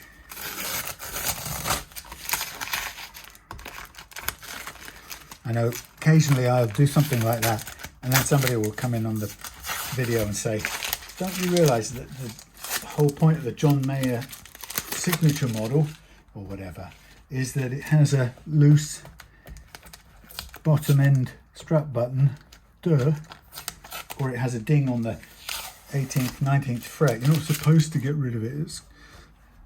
Yeah, I know. Occasionally that does happen.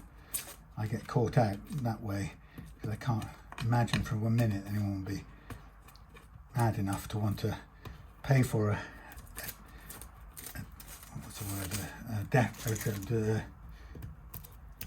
defect, and that they want it keeping there because it's like the original. But some people do. Anyway, so I've just put dates in my diary for 4 more, once every 2 months, basically 4 more banana method fret leveling Q&A live Zoom sessions for members of the Golden Banana Pack. These are people who have bought the Golden Banana Pack, which is a kit ready to use containing the truss rod you saw me using to do the leveling, but one that I've flattened and made sure is precise, and loaded it with 400 grit, and supplied. The pack contains another 5 pieces of 400 grit for future refreshings of the banana, and including the little brass feet, the washers, and so on and so forth. So it's got all the little bits that you need to do the job. And so I've put the new dates down for the live one-to-one Zoom, not one-to-one Zooms, they're group Zoom sessions, but they're Q&A. So the idea is that they're for anyone who's bought the pack and wants to, either has been doing this method of leveling already or wants to start with that pack, can come along and ask very technical questions, and it's a place where I can share my 10 years of recent 10 years of experience using this method to level the frets, because it really has developed over those 10 years. It looks the same, it's the same basic principle, but it's the kind of learning of repeated use, the building up of that experience that's the really important thing. So I was originally thinking of writing another ebook to try and cover all of that learning, but it seemed to me a better format to do it this way. So I'm going to be making one of the benefits of Patreon membership to support me, and in return to get access to those those Zoom group sessions. But if you are interested in leveling frets like this and learning how to do it, then the Golden Banana pack, the basic one, is £80, which includes all the kit to level, ready to go, straight off, ready to get stuck in. Plus it gives you ongoing access to all these sessions that you can come in and share technique with other people. So far there are 18 or so people who have become Golden Banana Pack members. So we've got a group of 18 and growing of people who can share experiences, and also just ask straight up questions as well. So what do I do if, or I've got this far on the project and it's not, I don't seem to be able to get rid of this buzz or that sound. So keep an eye out for a notification of the possible Patreon levels for gaining access to those sessions. But in the meantime, if you would like to get going with this method from scratch, then you're welcome to buy the Golden Banana kit and get, it's not just, it was originally going to be a couple of sessions, but I think I might just run these 6 times a year, and if you buy the pack, you get ongoing access. It's a lot of administrative hassle, and I think really, to try and restrict it to any number of things. And I think people who are interested will get what they need and get on and do it, and then I think it will have a natural limit to how many sessions people will find useful. Now right now I am trying to get the string through this very small gap, and for some reason it just does not want to do it.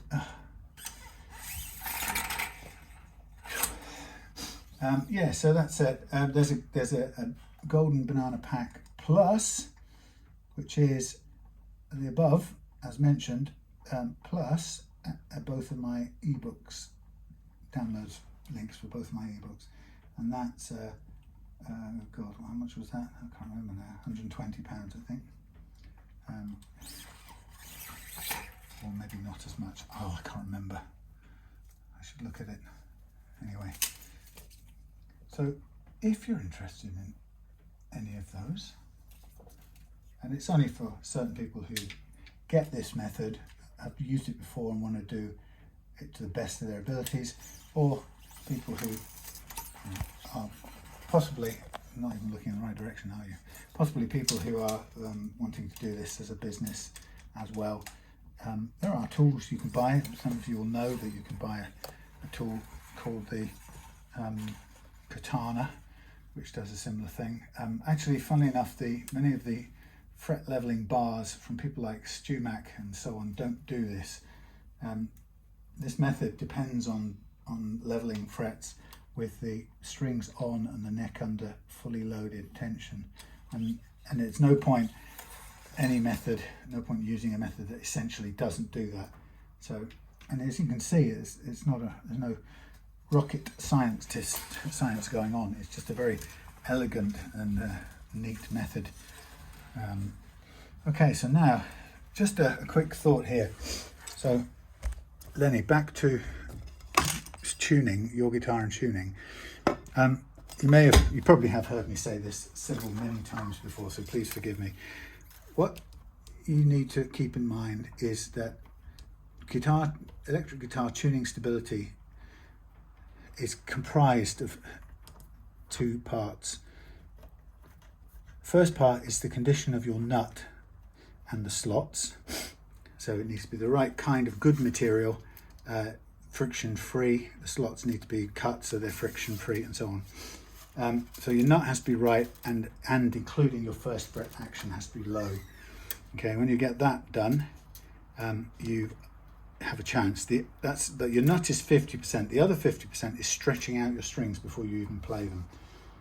The amount of detuning held in the slack of your strings is massive, and if you don't get that taken care of, you will never be in tune, and it's really disheartening. And people will think then it's their tuners that are wrong or the tremolo's wrong. It's just that those two components, the nut is grabbing the strings, it's the wrong material, the slots are wrong, or you haven't stretched out all of the slack in your strings. Get those two things right, you'll be in tune. It will be wonderful. If you only get one of them right, you'll still be going out of tune, so you have to get both right. So here's how I do it. Pull the string all the way through the tuner and then pull back about 1 centimetre. Oops, I'm looking for the wrong thing to lock it off, and then just tighten it, right? And then start tuning with your extra centimetres. So your centimetre is a bit of loose string, and you want it to go underneath on these locking ones, you want it to go underneath the loose string. So the held string goes under the loose string. Now some people will immediately go, well, I'm paying for locking tuners, why would I waste my time and put... You saw why you waste your time and put an extra bit in, because this is the only way you're going to safeguard yourself a bit of leeway if you want to slack this off. If you just pull it through and clamp it, what happens is that the first time you come to try and undo the strings, as I did a bit earlier on, they'll break on you. So you won't get a slack off and redo because it will break. So I'm pulling back 1 centimetre, doing the hand tight tie off, and then hand tightening the whole thing.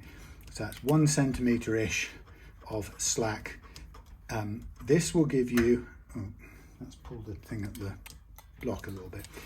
This will give you the luxury of being able to slacken your strings off if you need to change a saddle or do something, or you just want to get them off, adjust the truss rod or do something. I don't know what you might want to do. But that little extra thing means you actually can get away with less force to crimp or clamp the string, which is very destructive anyway. It breaks the string. So you don't need as much force. You just need that to hold it.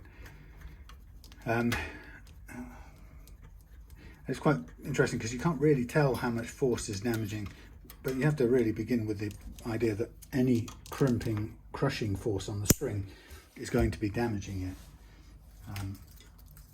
because it's a bit of a brutal way, or a brute force-ish way of holding on to something. So now you can see that I'm now onto the G. Now the plain strings are really important too, because the only strings that will ever slip on your tuners are going to be the plain ones, if you don't put enough on. But the locking tuner is a good grip, so I still say back the centimetre, finger tight, and then same again. So, but it is, you know, they can, if you don't have locking tuners and you put on too little winding, you can have the shiny plain steel string can sort of pull itself off the peg. It is possible. Okay. So, well, I'm happy with how this has gone. The neck has performed beautifully well on leveling. I liked how it felt. We've got rid of the the damage. We got rid of the cowboy cord, fret wear, most of it, almost all of it. You'd have to look really hard to see any remainder, and that's as I said before, because I don't consider it a fair or a good worthwhile exchange to sacrifice fret metal for what is effectively at this stage only a cosmetic problem. If it were, you know, a massive problem with playability, like when you have a sharp ding, that's a much more serious issue for playability. So that does often necessitate that sacrifice of fret metal, because you can't live with a great big sharp edged ding in the middle of your neck. Anyway, so what we've got is all of these on now, and trimmed right back so nobody's going to get stung by the wasps of string ends. Okay, hopefully we're still running on batteries. I don't know with this damn thing. Still running. Okay, so nearly 2 hours, but it's not a bad rate for a guitar in this sort of nice, pretty good condition. Also, luckily the nut was a good collaborator in this thing, both the removal of the old one and the fitting of the new one. Sometimes this can go on a lot longer when they put up a much bigger fight than that. So I've got these 9-gauge strings on replacements, and I'm just giving them a sort of initial tug to get them, you didn't see that, I'm so sorry, to get them basically bedded in, and then I'm just going to do a tune up.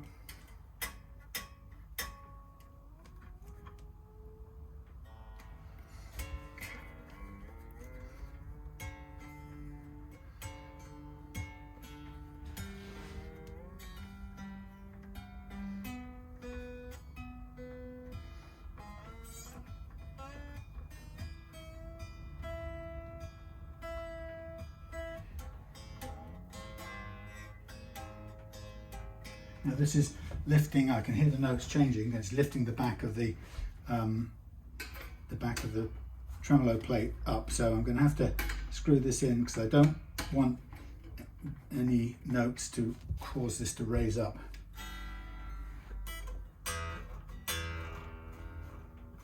Just about right.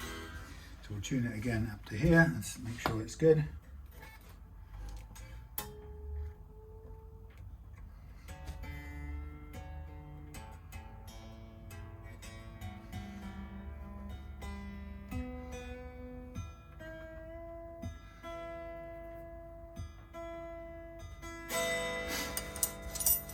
Okay, so now we've got basically in tune.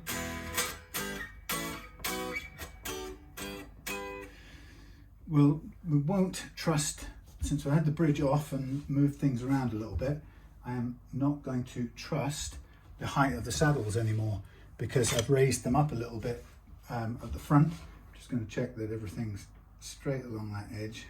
It's not perfectly straight with the plate, but that's fine, they're all at the same height. But it may well have just adjusted. I think it has, yeah, it's lifted up the height a bit. That's fine, so we'll take this down and we'll redo these until we're back to where we were. So the nice thing about this is that just because I've changed the setup a little bit, we can still go back to the action that we had, and because we leveled with that action, it'll play comfortably with that action. So I want 1.5 on here and the same on there. Looks good, looks good.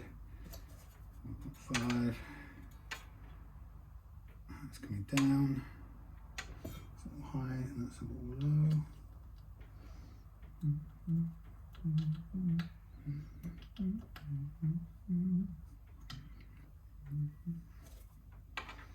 1.5.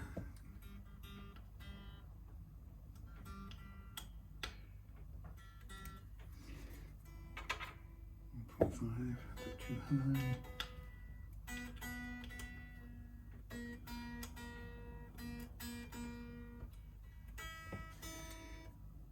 We got 1.25. We got. See how very tiny these adjustments need to be. Tiny bit over.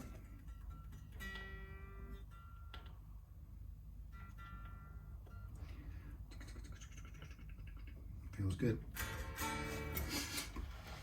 Again, tuning. I've got tape glue on there, I need to get that off.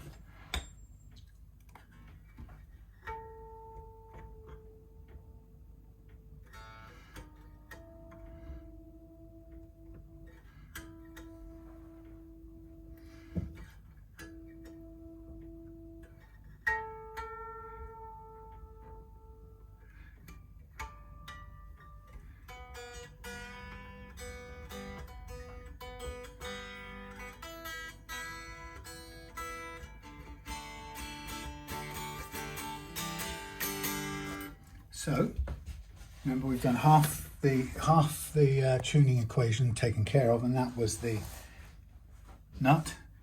Now we stretch out the strings between thumb and forefinger quite hard. We don't want pressure on the anchor points at either end. We just want the thumb and forefinger to push at the string so that we get the slack out of it. So on all the strings, and remember as you go obviously across to the plain ones and then the final high E, the thinnest one, have to be a little bit careful about the overall force we use, especially if you've got this kind of you know, like premium strings that you don't normally keep in stock. If you bust one of those, you suddenly found yourself needing a whole new pack, really, because they never carry singles. So we've done the first stretch and totally out of tune.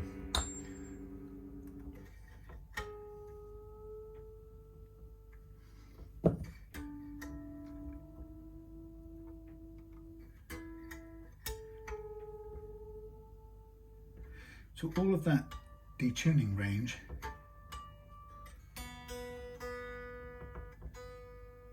first of all varied. It seems like it's partly limited to the, it's mostly in the bass wound strings, but different brands and different strings, different guitars seem to hold different amounts. This PRS in the G and the B seem to have detuned almost nothing, whereas in the high E it did. But certainly we expect it to take a while to stretch out. That's the detuning that's caught in the wound strings, the thicker wound strings. Okay, so we do it again. You know, you might want to do this 3 or 4 times, or until really it stops detuning. And this is the bit that's the marvel as far as your tremolo goes. If you get this slack business done and the nut done, the two, the yin and the yang of tuning stability, as I like to call it, just to remind me of the two halves, two equal halves. If you get those two aspects done, you'll suddenly see that your 6-screw tremolo is perfectly capable of being used a lot without going out of tune, without putting the guitar out of tune. Because it's not the tremolo that puts it out of tune. It's the unreleased slack and the friction in the nut.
Let me get a table. Let's take care of the intonation part of it.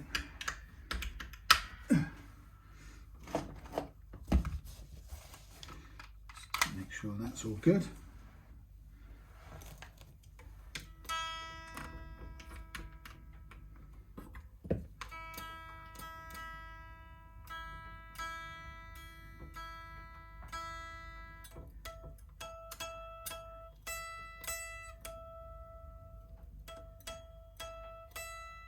Sharp.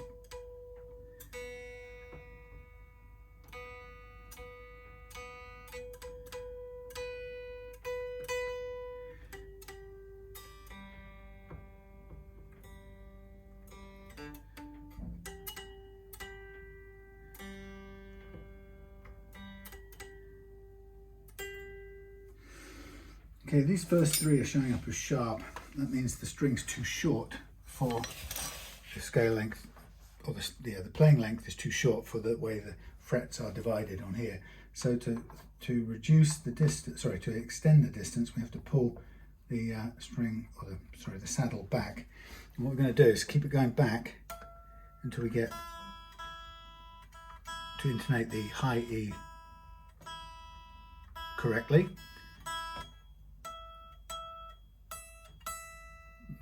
Pretty much there. And then what I'll use is trust the system so much, I'm going to use the high E as a reference and adjust the other ones based on the high E. Where did that go? That's not that one, it's that one.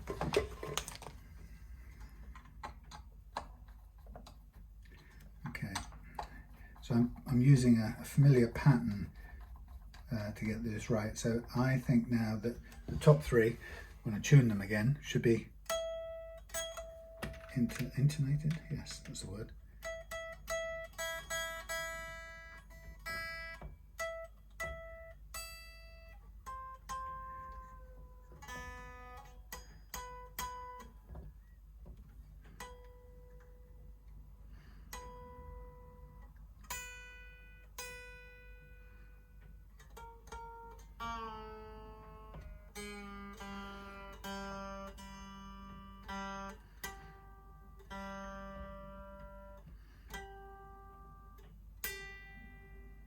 Yep. So now I can adjust the others based on that. Now I'm going to slack these off, these chunkier ones, because they're a bit harder to pull against. You need to just keep it as light as possible. And I'm going to use the same stagger as on the others, because I know that these, for a set of 3 wound and 3 plain strings, we have a familiar stagger of 3 and 3. So I kind of know to trust that.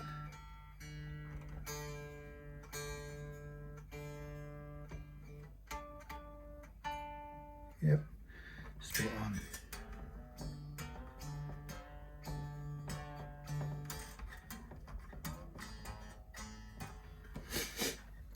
Once you've slackened off, you need to gently kind of tug it back into place.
going to check one last thing on here. This thing, the truss rod. Oh, now, have we got the tool for the PRS? I think I bought one and I gave it away to someone.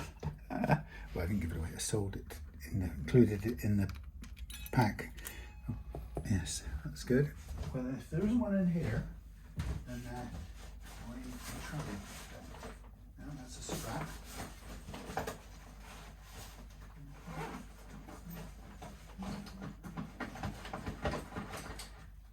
Cutters, pencil, very good. Now, it's always the way, isn't it? The one thing you need isn't in there. It's not critical, I'm not really sure. It needs suggesting anyway, but I'm just checking. Now there's your little hexy thing. Thank you. Oh, right.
So this little grub screw at the back, Lenny, is for you to tighten up your, or stop it swinging so much.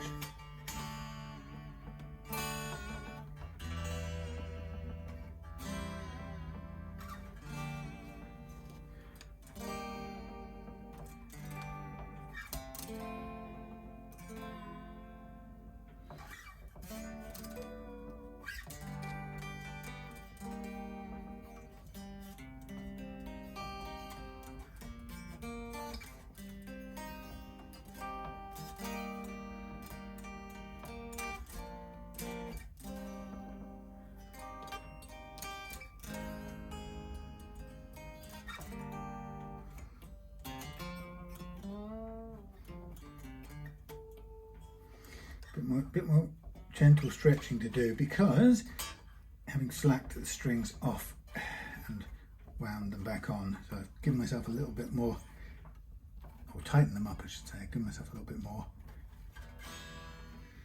tuning needed.